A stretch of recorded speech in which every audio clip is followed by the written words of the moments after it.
মাইলস্টোনের বিধ্বস্ত সেই ভবন যেন এখন শুধুই স্বপ্নপোড়া সাক্ষী। সবুজে ঘেরা ক্যাম্পাস এখনও শুনশান। তৃতীয় দিনও মূল ফটক বন্ধ থাকলে বাইরে ছিল উৎসুক জনতা। এই বিমান দুর্ঘটনার বিষাদ যেন এখনও ছড়িয়ে আছে দেশ জুড়ে। এখনও বিভিন্ন জেলা থেকে ছুটে আসছেন শোকাতুর স্বজনরা। এদিকে মৃত্যুর পরিসংখ্যান নিয়ে গুজব ছড়ানোর দাবি করছেন সেদিনের উদ্ধার কাজে নিয়োজিত সামরিক কর্মকর্তারা। বিস্তারিত হুমায়ুন কবিরের ক্যামেরায় আওলাদ বাবলুর প্রতিবেদন।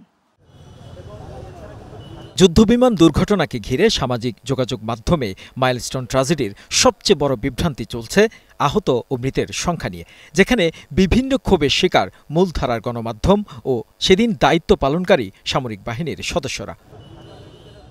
দিয়াবাড়ি আর্মি ক্যাম্প থেকে এসব গুজবের আপত্তি জানিয়ে বৃহস্পতিবার এই কর্মকর্তা বলেন, দেশের স্বার্থে সামরিক বাহিনী শতভাগ দায়িত্ব পালন করেছে।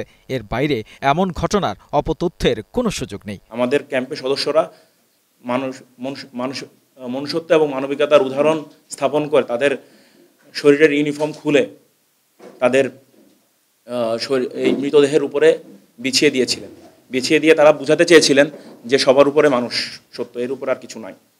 এবং এই আবেগটা, অনুভূতিটা প্রতিটা সৈনিকের এবং প্রতিটা অফিসারের মধ্যে বিদ্যমান ছিল।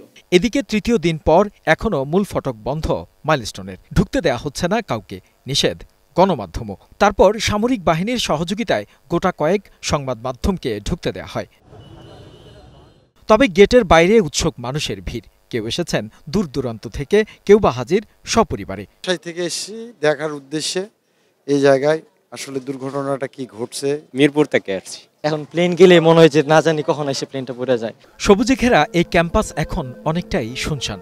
তার পাশেই এই ভবনের নিচেই আছড়ে পড়ে ২,০০০ লিটার জ্বালানি বোঝাই প্রশিক্ষণ বিমান, যেখানে ঝলসে গেছে কত ফুল, কত শিশু, পুড়ে গেছে কত বাবা মার শেষ স্বপ্ন। প্রচণ্ড তাপে কালচে কংক্রিট, এখনো পড়ে আছে ছোট্ট সোনামণির শেষ চিহ্ন, পোড়া জুতো, খাতা, বই, আরও কত কি। প্রতিদিনের মতো ছোট্ট সেই ভোরের পাখিগুলো হয়তো এই ভবনে আর দেখবে না নতুন কোনো ভোরের আলো। স্মৃতি মন্থর হয়ে শুধু দাঁড়িয়ে রবে। উত্তরা মাইলস্টোন স্কুলের যেই বিধ্বস্ত ভবন, সেই ভবনের যেই ধ্বংসাবশেষ, যেটি এখন ক্রাইম সিন করে রাখা হয়েছে, যেখানে ঢুকতে দেয়া হচ্ছে না কোনো মানুষকে, এমনকি গণমাধ্যমকেও সিলগালা করে রাখা হয়েছে। এই ধ্বংসাবশেষ, এই ভবনটি এখন সাক্ষী কত শিশুর জীবন এখানে অচিরেই ঝরে পড়েছে, স্বপ্নহীন হয়ে গেছে কত বাবা মা। এখন এই ভবনটি তার সাক্ষী। আওলাদ বাবলু, গ্লোবাল টেলিভিশন, ঢাকা।